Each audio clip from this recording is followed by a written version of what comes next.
Dear Jillian Michaels, first of all, I apologize if I mispronounce either your name or your last name. I am trying to express my opinion and kind of maybe enrich as much as I can your conversation, guys, with you and Matt Walsh.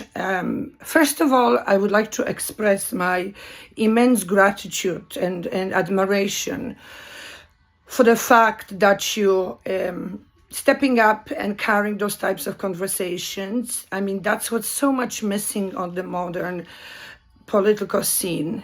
Two people whom I share some opinions, but they might differ on others, meet and talk in the courteous manner, in a respectful, open to one another. That is a beautiful thing to see. So very much thank you for that. And what I'm going to say next, please, as much as you can take it, know that this is from the bottom of my heart and comes from the place of respect. So I think each of you, and I'm going to mostly refer here to marriage, just because I have, due to my graduate studies, I have from Poland, which I was born in Poland. Maybe I should add, I live currently in Canada. And I've been here for many years, but I came here as an adult with a degree. Essentially, both of you have mentioned important things, and there's some things that are very much truth, but allow me to express that I feel both of you missed certain things, certain understandings. And it might come, at least in terms of you, Jillian, from the fact that you seem to be not exposed to that historical knowledge. And I don't blame you. I feel that being educated and, quite rigid, but now I appreciate it, post-communist Poland with very strict post-classical education. There is history, geography, biology, physics, chemistry, math, languages, which is why I speak English, right? I appreciate the knowledge I have acquired then, and then of course I build up on it at university. So I think in North America, and I should actually specify, I shouldn't say North America, I should say United States and Canada, you guys are robbed from exposure to knowledge. You guys are totally robbed from exposure to historical knowledge. I'm not even mentioning geography. I sometimes wonder, is it not a little bit purposeful? It separates you from the world. That's why often Americans or Canadians visiting Europe feel so mentally and culturally disconnected.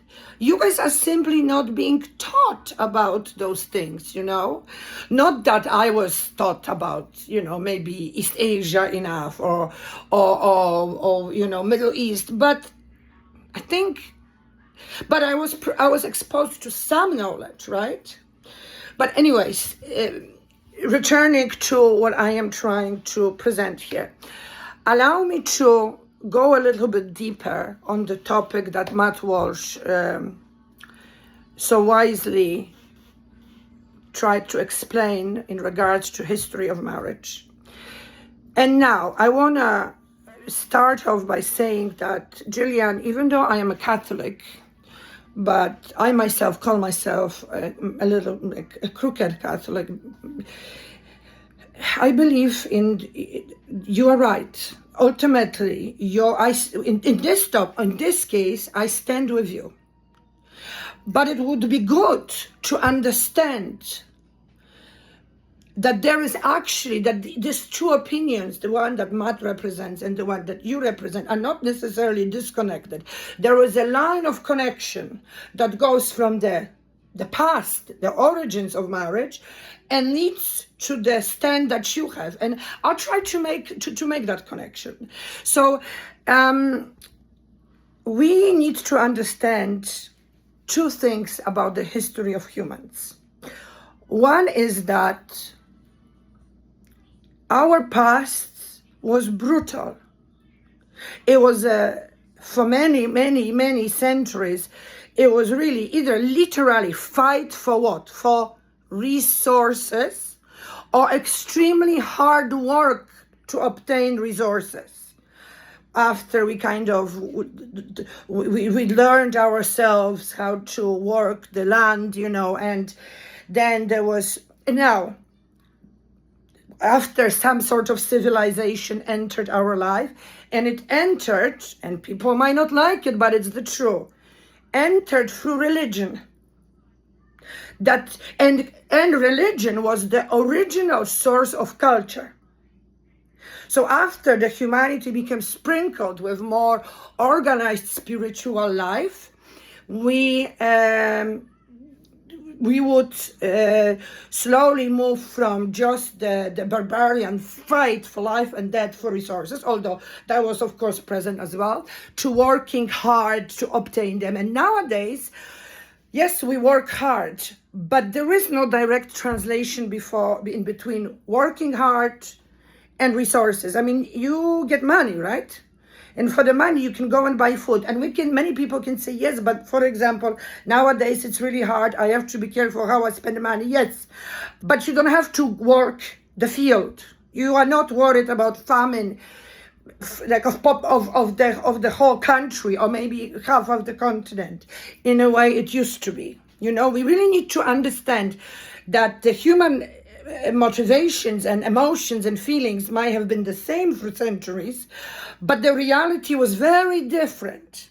And we shouldn't be, and really we need to try to understand the humans of the past, our ancestors, without them putting away modern, or I should say postmodern mentality, especially because postmodern mentality is really all about the construction of reality. Nothing is real. Everything is subjective perspective, a subjective narrative. So ultimately there is no truth. And we cannot even name the truth about past. So we cannot even properly learn and teach history or other subjects. I deeply disagree with that perspective. I think it's incorrect maybe in majority of the sort of academic fields. It might apply in certain way to language in certain way, and I think that's where it originated, and then it spread out all over humanities essentially. But I think it's incorrect. But anyways, so let's try to leave that behind. Another thing I want to add, and right now it might not make that much sense, but as civilization progressed, we have acquired more and more, and forgive me if my grammar is off here. English is, as you can probably tell from my accent, not my mother tongue, but humans abstracted certain things out more and more. Back in the day, they needed physical proof. They needed to see certain things, certain rituals in order to feel engaged, to be engaged in them. Like they needed to, for example, for example, great example, for the, let's say, 11th century Europe. Nowadays, we have marriages happening, people elope. That wouldn't be considered marriage back then. You needed witnesses who would say, yes, we witnessed, that's where that comes from. We witnessed this marriage taking place, so that the community, which was so important back then, even much more than nowadays, could stand by those people and declare them married. Even priest wasn't enough back then. The ring was needed to be put on the hand of the lady, right, or of the woman, because that was a symbol of that unity that she would then carry around, right? Or at least put on special occasions. In Catholic Church, which was the only church back then, right? but I feel it exists. I think I've seen it in other religious rituals. There is this tradition of binding hands with the piece of cloth. Why? That is also a visible and tangible symbol of unity. So we needed those things then, whereas, so marriage essentially was important as a set of the rituals, right? That's one thing. But let's get deeper into that. What was marriage and who was it really protecting? Well, it was protecting the couple, but most of our children. But why? Why marriage? Because back then, and that's what Matt Walsh really stood by, people really understood the importance of family, children, continuation. Actually, most of humanity, for most of the history, only till modern times, considered the importance of it. It's only now when we consider the ideas where in times where God died, and I'm of course saying this in the brackets sort of, and with that concept, certain taboos collapsed, but also because of science discoveries and the way they are being, in the postmodern times, they are being sort of analyzed and conceptualized. There is this idea that our population is overgrowing, destroying the earth, environment, and the idea of environment is most important, almost exceeding importance of humanity. And I'm not discussing it right now. I'm just bringing this up. So overpopulation is a problem, therefore children are not most important any longer. And that's true. And I am a single mother, and in this supposedly enlightened Toronto, where I live, I haven't specified that I live in Toronto, I can feel it quite often, and believe me, we can discuss the enlightenment of Canada separately, but that's besides the point. But back then, children were the key, and not because we wanted to love and be loved, although of course on some level it was part of it. But you have to kind of forget the idea of love the way we have it these days. The romantic love is very much a concept that came about in the end of 18th and in the 19th century. 19th century really filtered out many old ideas for us, sometimes more correctly, sometimes less correctly. The children were seen as the propagators of our line. Of course, the ones who would take care of us, but also the ones who would work the field, who would manage own the property, the castle, who would take over the rule over certain land, so they would reassure lack of chaos, so order. Those things were seen as important back then because people all too well understood what chaos, meaning war, death, cruelty of humans looks like. And perhaps it's easier for me to sort of relate to it because as Polish, we Polish in our schools are taught from very early age, even of course we didn't live through war, but each of our families was touched by war. There are histories at home, and we are essentially grinded the history of wars, the Second World War, the First World War, and the reality of it since early age. It's in us. And besides, we've gone through communism. It was really a cold war. A lot of suffering happened there. So we can relate maybe a little bit easier to it than Western societies, I feel. And I think it's something we bring to the table. So I would really, so I'm bringing it to the table. But so anyway, so marriage, children, protection of children, I think we explained for what purposes. But it was also in a way that maybe right now women consider this barbarian. But again, let's think about it in a way people used to think, right? It was protection of a woman because, and again, many people might look at it and think, whoa, that's so primitive. But it was about men committing to a woman and the children, and him knowing, because he knew for sure that these are his children. Nowadays, we can do DNA tests. We don't have to worry about such things. But back then, for a man to commit to a woman, especially when love was a little bit abstract, like non-existent really topic, in terms of at least marriages, right? I'm not saying it was absent, but it wasn't the primary objective, sort of.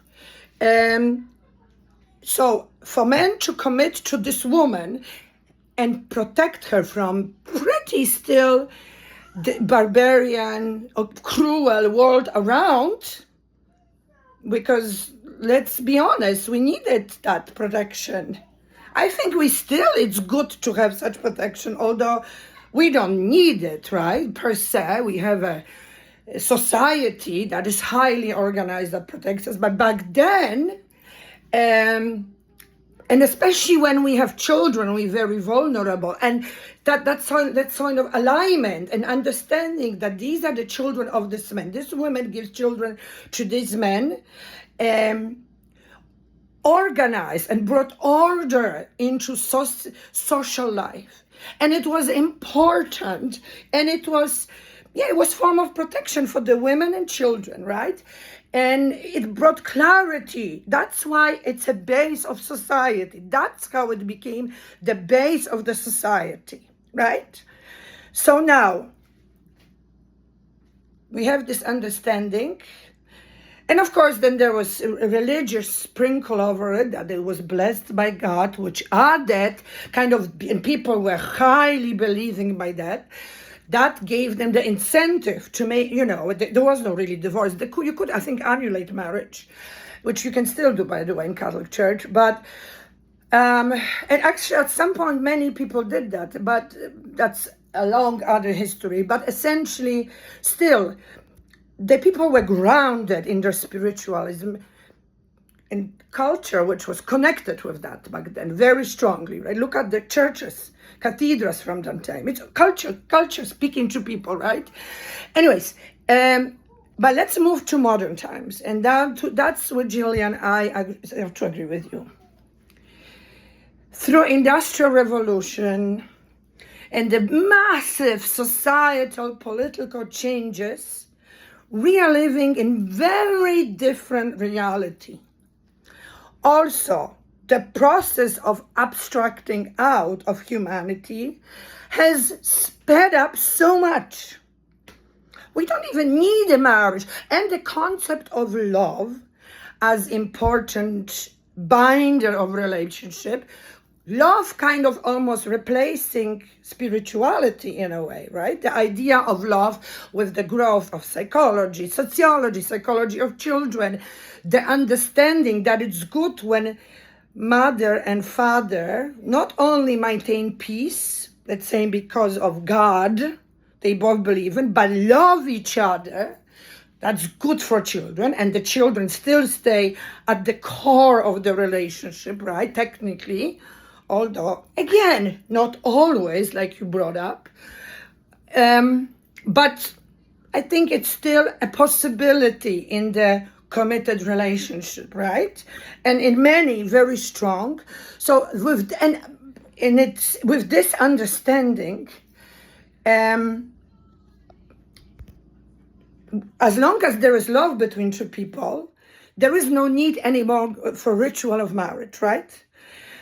And also, there is understanding that in your situation, I understand that there is gay people who can create phenomenal household for children, either their own flesh and blood or adopted children, which is such a virtuous act, right? And I think I forgot to bring one more thing. Why I think that you are right in terms of, well, let's say that I still support the concept of marriage and commitment through marriage, definitely. But I think it should be open for everyone. Why? Because you are humans like everybody. I mean, gay people are humans like everybody else. The ability of sharing committed love. That's one. They are able of raising children with love.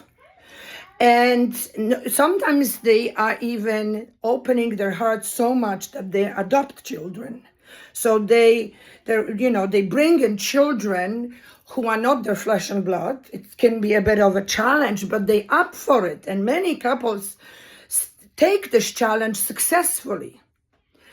And here we arrive at one more point that I forgot to mention. Having children, and it's, I think, very much kind of forgotten, which to me as a mother is a bit of an issue. Raising a child is the most important task that a human can take upon. It's a task that benefits society. And it was understood like that. I think I made arguments towards this earlier on throughout the history of humanity. And it should not be forgotten nowadays that if we take a child not born by us or adopted child, we're raising a new citizen for the benefit of the community and society that deserves to be awarded by that society through marriage and through the privileges that come with marriage. So, and that would be that societal, cultural aspect kept. I, in my opinion, I think in a way love became that spiritual aspect that replaced love to God and religion. Sometimes it's still present, so that even enriches the marriage for people who participate in it even more. But I think there is enough arguments, and you've made so many of them, to sort of, and that's what was being, I'm sure these things were being considered by lawmakers who included gay couples into the legality of marriage and into that ritual. They open up the door for them. So here I totally stand by you. And that's why I call myself crooked Catholic, because I think sometimes church, the institution, is behind people of faith, couple steps behind. And it is a little bit of my personal problem, but that's separate. That's my problem. But essentially, I think it's good to understand, to have the arguments that I hope kind of helped a little bit this conversation, because these arguments, in my opinion, prove that it's a good reason to, there are good reasons for including various types of couples into the ritual of marriage. And as much as I like and respect Matt Walsh, even more so as Catholic myself, I think his Catholicism is an inseparable part of him, and I think he looks at it as a devoted Catholic. I can respect that, but you know what I mostly respect? That you were able to talk about it, just like I said in the beginning, in a courteous and respectable manner. Great work. Keep up great work, both of you guys, and thank you so much.